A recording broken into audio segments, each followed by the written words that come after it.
कहानी की शुरुआत होती है और हमें कुछ मिलिट्री ट्रक्स को दिखाया जाता है जो एक सीक्रेट कंटेनर को शहर से दूर ले जा रहे थे।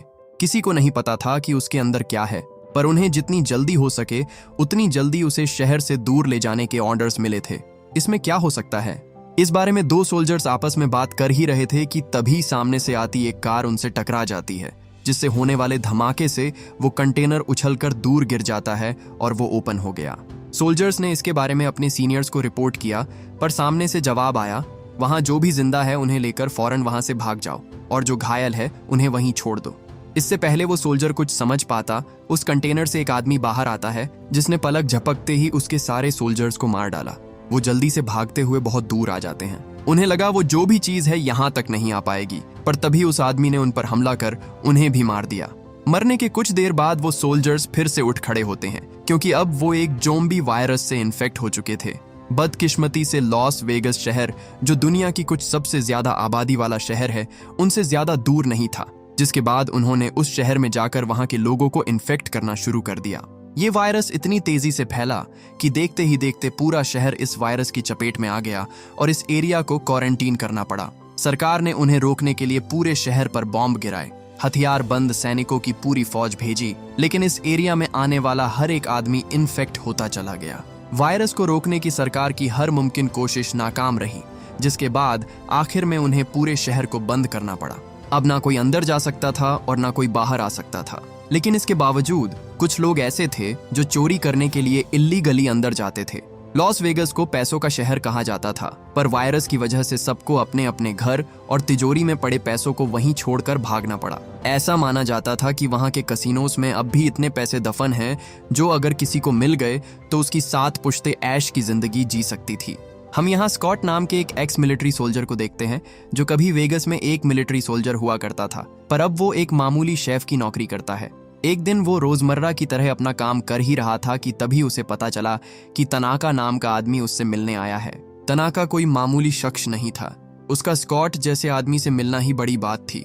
लॉस वेगस में उसके कई कसिनो हुआ करते थे, पर अब सब धूल खा रहे हैं। स्कॉट जानना चाहता था कि वो उसके पास क्यों आया है, जिसके बाद तनाका ने उसे बताया कि वो उसे एक खास काम सौंपना चाहता है। दरअसल क्वारंटीन जोन में आ रहे उसके एक कसिनो की तिजोरी में अब भी $200 मिलियन पड़े हुए थे, जिन्हें निकालने में उसे उसकी मदद चाहिए थी। स्कॉट को तो यकीन ही नहीं होता कि इतनी बड़ी रकम तिजोरी में पड़े पड़े सड़ रही थी। इंश्योरेंस कंपनी उन 200 मिलियन समेत तनाका के नुकसान की भरपाई पहले से कर चुकी थी, जिसका मतलब तिजोरी में पड़े उन पैसों का ना कोई हिसाब है और ना कोई रिकॉर्ड। तनाका को कोई परेशानी नहीं होती अगर वो पैसे इसी तरह कुछ और सालों तक तिजोरी में पड़े रहते, पर सरकार अगले 4 दिनों में पूरे शहर को न्यूक्लियर बॉम्ब से उड़ाने वाली थी, जिसमें कसिनो समेत उसके सारे पैसे जलकर राख हो जाते। वो स्कॉट को इस काम को करने के लिए फोर्स नहीं करना चाहता था, इसलिए उसने स्कॉट को एक नक्शा दिया और चुपचाप वहां से चला गया। अब फैसला उसके हाथ में था कि वो ये काम करेगा या नहीं। इसके बाद हमें क्वारंटीन कैंप को दिखाया जाता है, जहां वेगस से रेस्क्यू किए गए लोगों को रखा जाता था। यहाँ हम स्कॉट की बेटी केट को देखते हैं, जो लोगों की मदद करने का काम किया करती थी। रीटा नाम की एक औरत, जो केट की दोस्त भी थी, उसे बताती है कि कल वो क्वारंटीन जोन में जाने वाली है, जिस पर केट ने उसे ऐसा करने से साफ मना कर दिया क्योंकि अंदर बहुत खतरा था। पर रीटा कहती है कि वो बस कुछ देर के लिए अंदर जाएगी और वहां से कुछ पैसे लेकर वापस आ जाएगी। उसने कुछ लोगों को ऐसा करते हुए देखा था। कई लोग अंदर गए और मालूम माल होकर वापस आए, पर केट उसे समझाती है कि अफवाहें झूठ है, आज तक वहां से कोई वापस नहीं आया। वो बात कर ही रहे थे कि तभी वहां एक गार्ड आता है। केट को गुस्से में देख उसे लगा कि कहीं वो इन्फेक्टेड तो नहीं, जिसके बाद उसने उन दोनों पर टेम्परेचर गन रख दी। उनकी बॉडी का टेम्परेचर तय की गई लिमिट से कम होता तो अपने आप गोली चल जाती, पर खुशकिस्मती से ऐसा नहीं होता। इसी बीच वो गार्ड केट के साथ बदतमीजी करता है और उसे गलत जगहों पर छूता है, पर केट ने उसका हाथ झटक दिया और उसे खुद से दूर रहने को कहा, जिसके बाद वो वहां से चला गया। रीटा बोली, ठीक है, मैं अंदर नहीं जाऊंगी, पर हमें बच्चों को सुरक्षित जगह भेजने का कोई और तरीका ढूंढना होगा। उधर हम स्कॉट को देखते हैं, जिसकी एक बुरे सपने से नींद टूट जाती है। हर रात वो उसी दिन को याद करता था जिस दिन उसने इन्हीं हाथों से अपनी इन्फेक्टेड वाइफ की जान ली थी। उसने फैसला कर लिया कि वो ये काम करेगा, पर इसे अंजाम देने के लिए उसे एक टीम की जरूरत थी। तनाका ने उसे कहा, एक टीम बनाओ जिसमें एक तिजोरी तोड़ने वाला और एक पायलट हो जो काम होने के बाद तुम्हें वहां से निकाल सके। इसके बाद स्कॉट अपनी पुरानी दोस्त मारिया के पास जाता है, जो अब एक कार रिपेयर शॉप चलाती थी। उसने मारिया को इस ऑफर के बारे में बताया और कहा, आज तक हमने कितनों को बचाया, पर हमें बदले में क्या मिला, लेकिन इस बार हमें खुद के लिए कुछ करने का मौका मिला है। मारिया उसके साथ चलने को मान जाती है, लेकिन उन्हें एक और आदमी की जरूरत थी। वो विल नाम के आदमी के पास जाते हैं, जिसे ज़ॉम्बीज को मारने का एक्सपीरियंस था। सिर्फ वही था जिस पर वो इस पूरे मिशन में भरोसा कर सकते थे। फैसला हुआ कि तीनों 15-15 मिलियन डॉलर्स लेंगे और बाकी के 5 मिलियन को टीम के बाकी मेंबर्स में बांट दिया जाएगा। इसके बाद वो मीरियन के पास जाते हैं, जो एक पायलट थी। उसे तो पैसे की इतनी जरूरत थी कि वो काम सुने बिना ही साथ आने को तैयार हो जाती है। इस तरह उन्होंने कुछ और लोगों को भी अपनी टीम में शामिल किया, जिन्हें हथियार चलाना आता हो और ज़ॉम्बीज से लड़ने में उनकी मदद कर सके। सबसे आखिर में वो एक चोर के पास गए, जिसे तिजोरियों के बारे में सब कुछ पता था। साइमन को जब पता चला कि उसे लॉस वेगस के कसीनो में रखी तिजोरी खोलनी है, तो वो मानो जैसे खुशी से झूम उठा। ये तिजोरी खोलना तो उसके बचपन का सपना था, क्योंकि ये तिजोरी किस्मत से नहीं, सिर्फ काबिलियत से खुलती थी, और उसे पूरा यकीन था कि वो इतना काबिल है कि इसे खोल सके। इसके बाद उन सब ने अपने अपने हथियार बाहर निकाले, क्योंकि अब उनका इस्तेमाल करने का टाइम आ चुका था। टीम के सभी लोग एक पुराने गैरेज में इकट्ठा होते हैं, जहां तनाका उन सबको अंदर घुसने से लेकर बाहर निकलने तक का सारा प्लान समझाता है।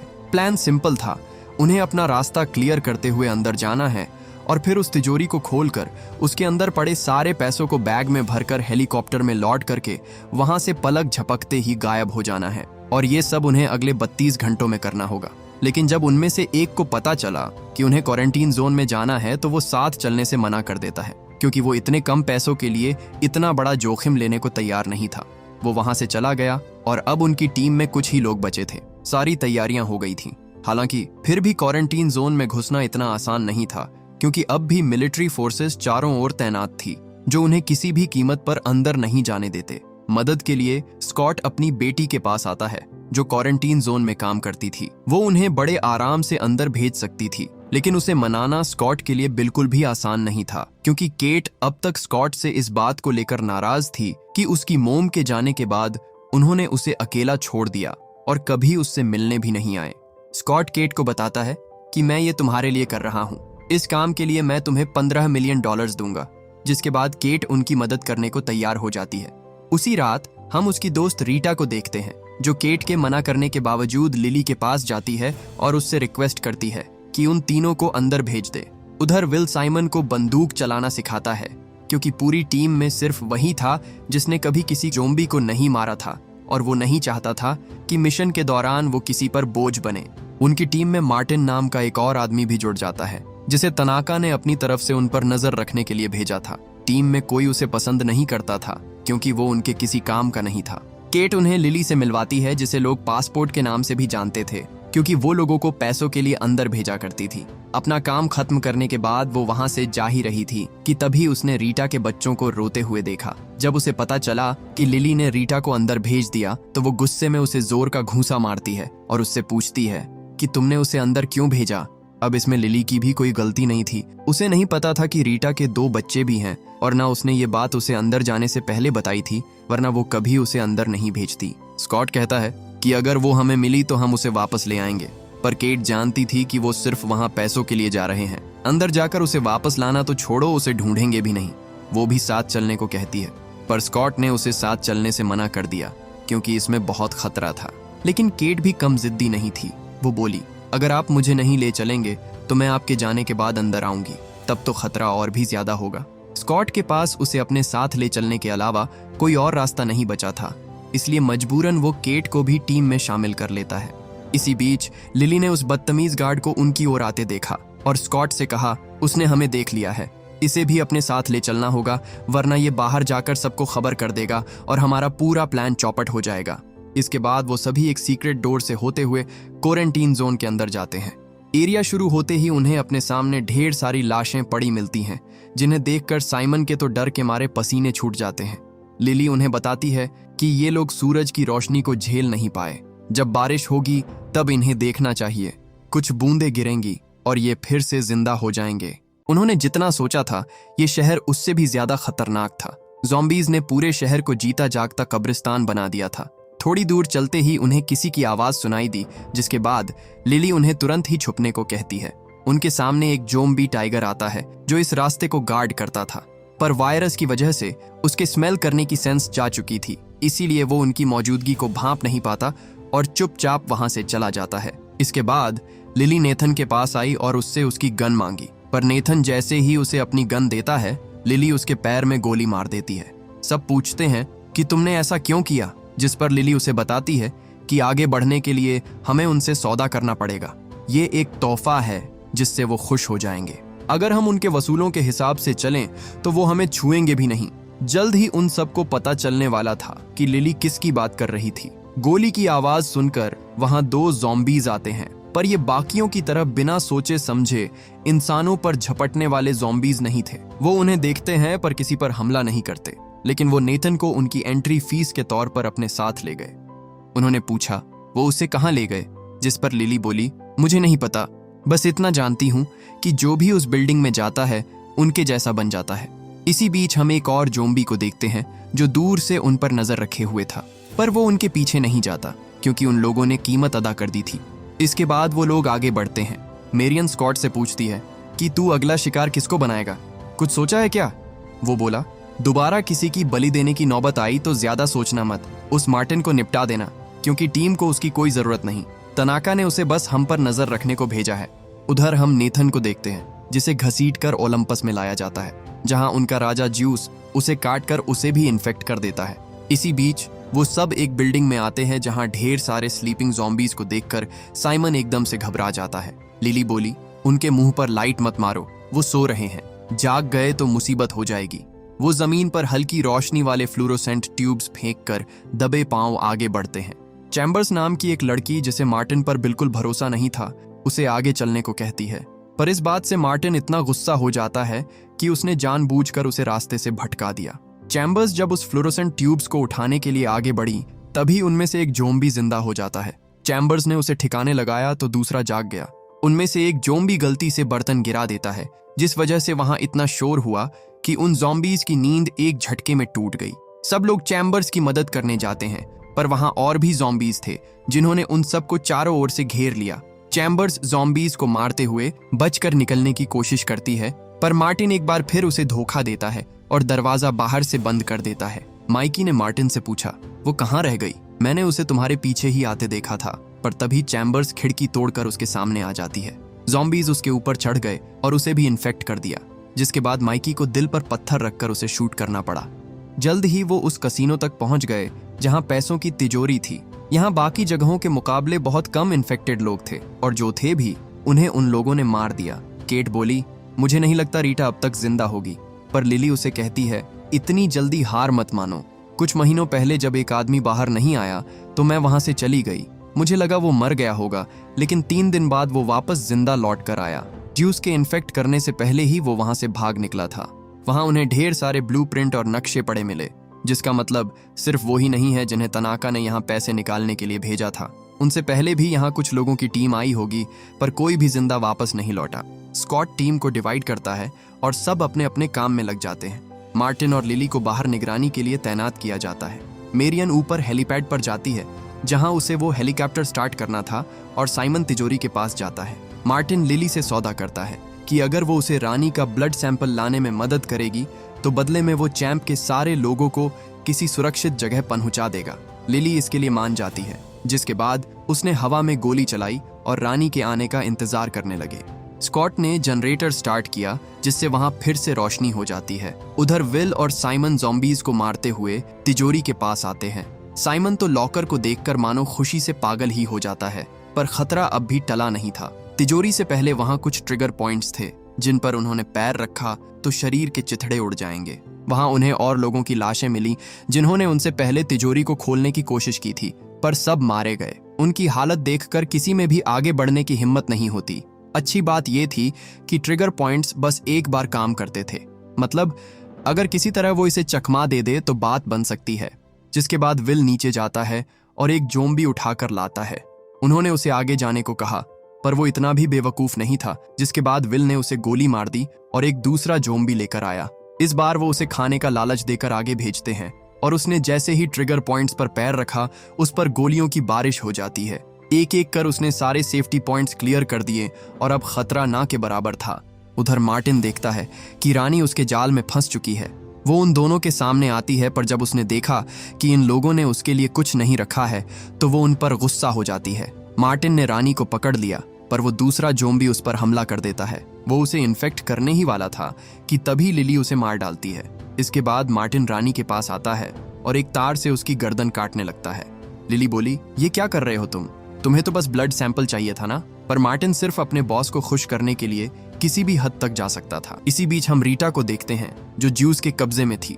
वो उसे इन्फेक्ट करने ही वाला था कि तभी उसने रानी की चीखें सुनी, जिसके बाद वो उसे ढूंढने चला गया। स्कॉट न्यूज में देखता है कि सरकार ने लोगों के दबाव में आकर इस शहर को तय किए गए समय से 24 घंटे पहले न्यूक्लियर बॉम्ब से उड़ाने का फैसला कर लिया था। इसका मतलब था कि अब उनके पास चोरी करके फरार होने के लिए सिर्फ कुछ ही घंटे बचे हुए हैं। उधर मेरियन जिस हेलीकॉप्टर को स्टार्ट करने की कोशिश कर रही थी, वो पुराना होने की वजह से आग पकड़ लेता है।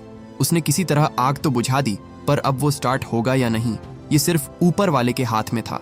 स्कॉट जल्दी से ऊपर आता है और पूछता है, तिजोरी खोलने में और कितना टाइम लगेगा? पर साइमन, जो बस उसे खोलने ही वाला था, उसकी वजह से डिस्ट्रैक्ट हो जाता है। वो स्कॉट पर चिल्लाते हुए बोला, मेरी बात ध्यान से सुनो, ये लॉकर दुनिया की सबसे हाईटेक लॉकर्स में से एक है। अगर तुमने एक और बार मेरा ध्यान भटकाया तो ये तिजोरी कभी नहीं खुलेगी, समझे? उसे इतना सीरियस देखकर एक बार के लिए स्कॉट भी पीछे हट जाता है और उसे उसका काम करने देता है। उन्होंने उसे नहीं बताया कि बॉम्ब फटने में कुछ ही घंटे बचे हुए हैं, वरना वो डर जाता। उधर ज्यूस जब रानी के पास पहुंचा तो वहां उसे उसकी सर कटी लाश पड़ी हुई मिली, जिसे देखकर ज्यूस को बहुत गुस्सा आता है। वो उसे अपने सारे ओलंपस में ले आया और जब उसने रानी का पेट चीर कर बच्चे को बाहर निकाला तो पाया कि उसका बच्चा मर चुका था।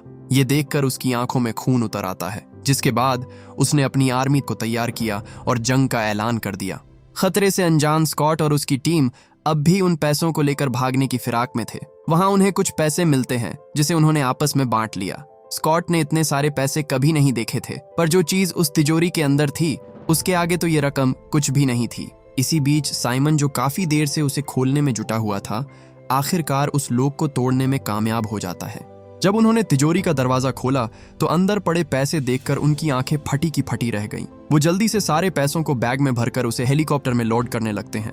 देखते ही देखते उन्होंने सारी तिजोरी खाली कर दी। पर इसी बीच स्कॉट देखता है कि केट वहां नहीं थी। उसने उसे ढूंढने की बहुत कोशिश की, पर वो उसे कहीं नहीं मिलती, क्योंकि केट अकेले रीटा को ढूंढने चली गई थी। उधर हम ज्यूस को देखते हैं, जिसकी पूरी आर्मी उस कसीनो की ओर बढ़ रही थी। जल्द ही बिल्डिंग खाली हो गई, जिसके बाद केट अंदर जाती है। हालांकि खतरा अभी टला नहीं था। हम इन्फेक्टेड नेथन को देखते हैं, जो अब भी उस बिल्डिंग में मौजूद था। स्कॉट अपनी बेटी को ढूंढने जाने ही वाला था कि तभी लिफ्ट का दरवाजा खुला और ज्यूस की आर्मी ने मारिया की गर्दन तोड़कर उसे मार डाला। सब इतनी जल्दी हुआ कि स्कॉट को संभलने का मौका ही नहीं मिला। साइमन ने देखा कि उनकी पूरी आर्मी उन्हें मारने के लिए आ रही है, जिसके बाद वो विल के साथ लॉकर के पास चला जाता है, क्योंकि छुपने के लिए वो सबसे सेफ जगह थी। लिली वहां से भाग ही रही थी कि तभी मार्टिन ऊपर से दरवाजा बंद कर देता है, क्योंकि उसे जो चाहिए वो मिल चुका था। वो बोला, तनाका को पैसों से कोई मतलब नहीं, इस बैग में जो है वो चीज उन पैसों से कहीं ज्यादा कीमती है। ज्यूस अंदर आता है, पर तब तक सब वहां से जा चुके थे। विल उस पर गोली चलाता है, पर उसने एक लोहे का हेलमेट पहन रखा था, जिस वजह से उसे गोली नहीं लगती। विल उससे फाइट करता है, पर ज्यूस उससे कहीं ज्यादा ताकतवर था। उसने विल को बहुत मारा और उसे काट कर इन्फेक्ट करने ही वाला था कि तभी साइमन बीच में कूद पड़ा और उसकी जान बचा ली। उसने अपनी जान की परवाह के बगैर विल को अंदर धकेल दिया और खुद दरवाजा बंद करने के लिए बाहर ही रुका रहा, जिस वजह से वो भी मारा जाता है। उधर मार्टिन सबको धोखा देकर भागने की कोशिश कर रहा था, पर तभी उसे बैग में कुछ अजीब सा महसूस हुआ। उसने जब बैग खोला तो पाया कि उसके अंदर रानी का सर नहीं था, क्योंकि लिली ने पैसे बटोरते वक्त बड़ी चालाकी से बैगों की अदला बदली कर दी थी। वो कुछ समझ पाता उससे पहले ही वहां व्हाइट टाइगर आ जाता है, जिसने मार्टिन पर हमला कर दिया। उसने मार्टिन को अपने नुकीले जबड़ों से दबोच लिया और उसे बुरी तरह नोच डाला। आखिर में वो उसके सर को कच्चा चबाकर उसे मार डालता है। स्कॉट बचे हुए लोगों के साथ ऊपर जाने की कोशिश करता है, पर नीचे उनकी पूरी सेना थी, जिनसे लड़ते लड़ते स्कॉट की सारी गोलियां खत्म हो गईं।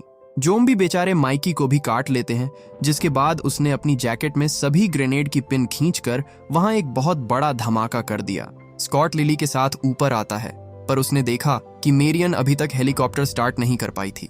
वो उसे जल्दी करने को कहते हैं, पर तभी वहां ज्यूस आ गया। वो उन पर हमला करने ही वाला था कि तभी लिली अपने बैग से रानी का सर निकालती है और उस पर बंदूक तान देती है। वो बोली, आगे बढ़े तो इसका भेजा उड़ा दूंगी, जिसके बाद ज्यूस को उसकी बात माननी पड़ी।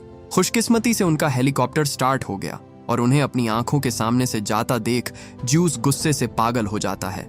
जैसे ही लिली का उस पर से ध्यान भटका, उसने एक सरिया उसकी बॉडी के आर पार कर दिया, जिसके बाद लिली भी रानी का सर नीचे फेंक कर उसे मार डालती है। इसके बाद ज्यूस अपनी आर्मी के साथ उस हेलीकॉप्टर का पीछा करता है। स्कॉट ने कहा, तुम यहीं रुको, मैं उसे लेकर आता हूँ। उधर हम केट को देखते हैं जो रीटा को ढूंढ लेती है, पर वो जैसे ही आगे बढ़ने वाली थी, नेथन ने उस पर हमला कर दिया। उससे पीछा छूटा तो वो अपने सामने ज्यूस को खड़ा पाती है, जिसकी पूरी आर्मी एक साथ उस पर टूट पड़ी। जल्द ही उसकी गोलियां खत्म हो जाती हैं, पर तभी एंड मौके पर वहां स्कॉट आ गया और उसने ज्यूस को बजूका से उड़ा दिया। वो तीनों भागकर ऊपर आते हैं, पर वहां उन्हें रेस्क्यू करने के लिए कोई हेलीकॉप्टर नहीं था। स्कॉट को लगा कि मेरियन ने उसे धोखा दिया, पर तभी केट को हेलीकॉप्टर की आवाज सुनाई देती है। उसने भागने की कोशिश की थी, पर एंड मौके पर उसका जमीर जाग गया। वो सब जल्दी से हेलीकॉप्टर में बैठते हैं, पर तभी वहां ज्यूस भी आ जाता है। मेरियन ने जल्दी से हेलीकॉप्टर को दूर ले जाने की कोशिश की, पर ज्यूस एक लंबी छलांग लगाकर सीधा हेलीकॉप्टर में कूद जाता है, जिससे उनका बैलेंस बिगड़ गया। वो क्रैश करने लगते हैं, पर मेरियन ने किसी तरह उसे संभाल लिया। स्कॉट ने ज्यूस को मारने की अपनी पूरी कोशिश की, पर गलती से एक गोली मेरियन को लग जाती है, जिससे वो बुरी तरह घायल हो गई। वो किसी तरह उन्हें क्वारंटीन जोन के बाहर ले आती है, पर तभी उसने एक न्यूक्लियर मिसाइल को देखा जो शहर की ओर बढ़ रही थी। इसी बीच ज्यूस ने स्कॉट को भी इन्फेक्ट कर दिया, पर वो उसे मार पाता उससे पहले ही एक बड़ा न्यूक्लियर एक्सप्लोजन होता है, जिससे निकलने वाली रोशनी से ज्यूस की आंखें धुंधली हो गईं, और बस इसी का फायदा उठाकर स्कॉट उसे गोली मार देता है। जल्द ही धमाके की शॉक वेव्स उनके हेलीकॉप्टर से टकराती है, जिससे उनका हेलीकॉप्टर बुरी तरह क्रैश हो गया। कुछ देर बाद जब केट को होश आया तो उसने देखा कि मेरियन और रीटा दोनों ही इस क्रैश को सरवाइव नहीं कर पाई थीं। स्कॉट की सांसें अभी तक चल रही थीं, पर अफसोस अब इन सब का कोई फायदा नहीं था, क्योंकि वो इन्फेक्ट हो चुका था। जल्द ही उस पर भी वायरस का असर होने लगता है, जिसके बाद केट को दिल पर पत्थर रखकर अपने डैड को मारना पड़ा।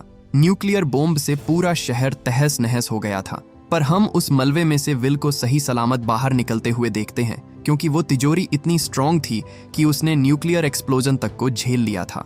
इसके बाद पैसों से भरे बड़े बड़े बैग लेकर विल एयरपोर्ट आता है, जहां उसने एयर होस्टेस से एक प्राइवेट प्लेन मांगा। उसकी हालत देखकर एयर होस्टेस उसे प्लेन देने से मना कर देती है, पर जैसे ही विल ने उसके सामने नोटों की गड्डियां रखी, उसे तुरंत ही वो प्लेन इस्तेमाल करने को मिल जाता है। विल मैक्सिको जा रहा था, पर जैसे ही प्लेन टेक ऑफ किया, अचानक उसे चक्कर आने लगते हैं। वो जल्दी से बाथरूम में गया और देखा कि उसके हाथ में बाइट का निशान था। इसका मतलब वो भी इन्फेक्ट हो चुका है और जल्दी ही एक ज़ॉम्बी में बदल जाएगा। और इसी के साथ ये मूवी यहीं खत्म हो जाती है।